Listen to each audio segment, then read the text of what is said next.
Olá, queridos alunos, sejam bem-vindos mais uma vez à aula de Química, na 11ª classe.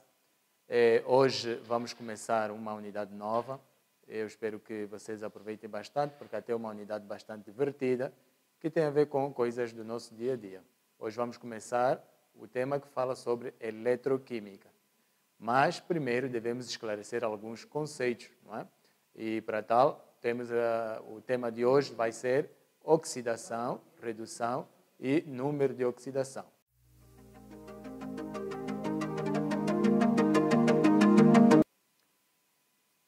Vamos ver aqui alguns conceitos gerais. Temos a primeira definição sobre o número de oxidação, que também pode ser chamado de grau de oxidação, que é a carga real ou aparente que um átomo adquire quando participa numa ligação química.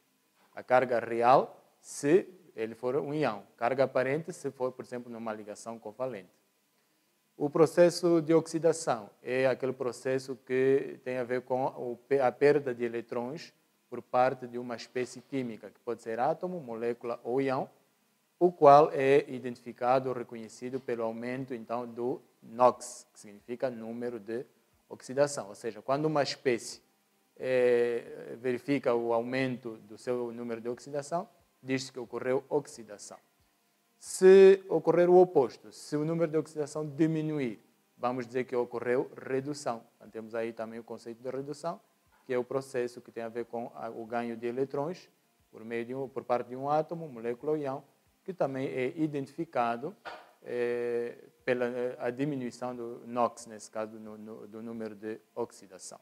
Existem alguns elementos ou átomos que já têm um grau de oxidação bastante conhecido. Então, nós vamos ver aqui alguns. Temos aqui números de oxidação já bem conhecidos. Temos o número de oxidação do oxigênio, que é -2, quando ele participa nos compostos, não é? Mas aqui é preciso chamar a atenção que isso acontece na maioria dos compostos, não em todos. Há vezes que o grau de oxidação do oxigênio muda.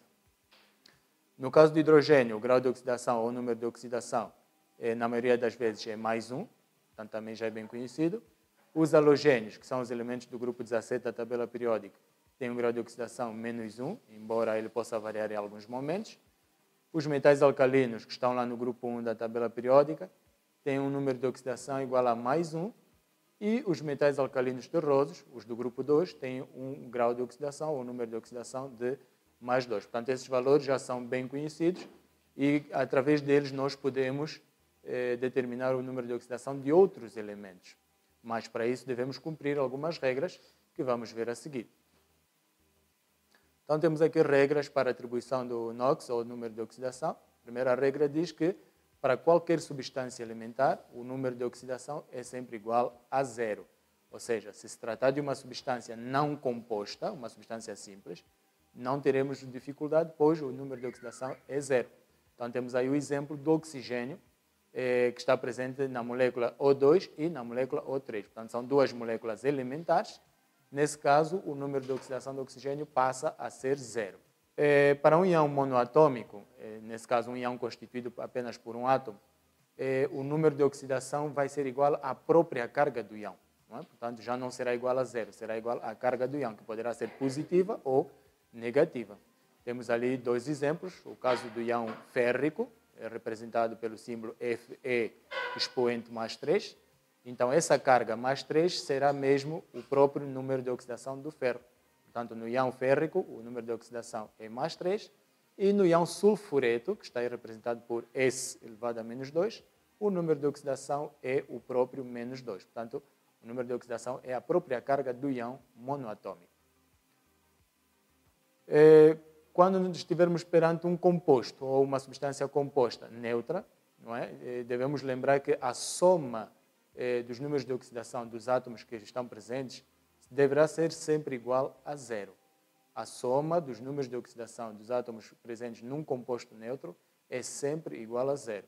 Então, vejamos aí o exemplo da água, que tem 2 átomos de hidrogênio ligados a um átomo de oxigênio. Como já vimos lá atrás, o número de oxidação do hidrogênio é +1 e do oxigênio é -2. Na fórmula da água, o hidrogênio tem índice 2, então nós vamos multiplicar o índice 2 pelo grau de oxidação do hidrogênio, que é +1, portanto temos aí 2 vezes o +1, e o oxigênio tem apenas o índice 1, e o grau de oxidação menos 2. Então, temos aí a operação, 2 vezes mais 1, 1 a multiplicar por menos 2, resolvendo isso dá 0. Portanto, a soma será sempre igual a 0 se o composto for neutro. Mas, se estivermos perante um íon composto, ou seja, um íon formado por vários átomos, a soma já não será igual a 0. A soma será igual à carga que o íon apresentar. Temos ali o exemplo do íon sulfato, representado pelo símbolo SO4. Lembrem que o símbolo S refere-se ao átomo de enxofre e o O refere-se aos átomos de oxigênio. E o expoente do íon, nesse caso, é menos 2, ou seja, ele tem carga menos 2. Então, resolvendo isso, nós vamos ter o grau de oxidação do enxofre, que é mais 6, multiplicado pelo seu índice, que é 1, e o número de oxidação do oxigênio, que é menos 2, multiplicado pelo seu índice, que é 4. Depois de resolver, vemos que encontramos o grau de oxidação menos 2, que coincide com a carga que o íon apresenta. Então, é preciso saber que com estas regras, não é, nós podemos então determinar o número de oxidação de outros elementos cujos valores não são conhecidos em qualquer espécie química, ou seja, em qualquer substância. Mas vamos ver então como é que isso funciona através de alguns exemplos. Temos aqui um exemplo que pede para determinar o número de oxidação do carbono em duas espécies. Primeiro, vamos determinar no dióxido de carbono e depois vamos determinar no íon oxalato. Então, para isso, nós temos que lembrar de novo que o número de oxidação do oxigênio é menos 2. E o número de oxidação do carbono é desconhecido, portanto, vamos usar aqui uma variável A. E o nosso objetivo será, então, calcular o valor de A, primeiro no dióxido de carbono e depois no íon oxalato. Então, vamos ver como é que vai ser no caso do dióxido de carbono. Lembre que o dióxido de carbono é uma substância neutra, um composto neutro. Então, conforme manda a regra, ou conforme diz a regra, a soma dos graus de oxidação deverá ser igual a 0, não é? Então, nós temos aqui o índice do carbono, que é 1, multiplicado pelo seu grau de oxidação, que é desconhecido, representado pela letra A, mais o índice do oxigênio, que é 2, multiplicado pelo seu número de oxidação, que é menos 2. Então, nós vamos resolver isto, vamos ter A menos 4 igual a 0. Passando o 4 do membro esquerdo para o membro direito, vamos ter A igual a 0 mais 4, que nos leva ao resultado de A mais 4. Portanto, vamos concluir que o número de oxidação do carbono no dióxido de carbono é mais 4. Mas podemos ver aqui no íon oxalato que o valor será diferente. O íon oxalato é representado pela expressão C2O4 com a carga menos 2, não é? Nesse caso, já não vamos igualar a 0, teremos que igualar a carga que o íon apresenta, que é menos 2. Então, e não se esqueça que temos que trabalhar com os índices. Para o carbono, temos 2 vezes A, porque o seu número de oxidação ainda é desconhecido, e para o oxigênio temos 4 multiplicado por menos 2, que nos leva a 2A menos 8, é igual a menos 2. Portanto, passando o menos 8 do lado esquerdo para o lado direito, nós vamos ter A igual a menos 2 mais 8, que nos dá mais 6.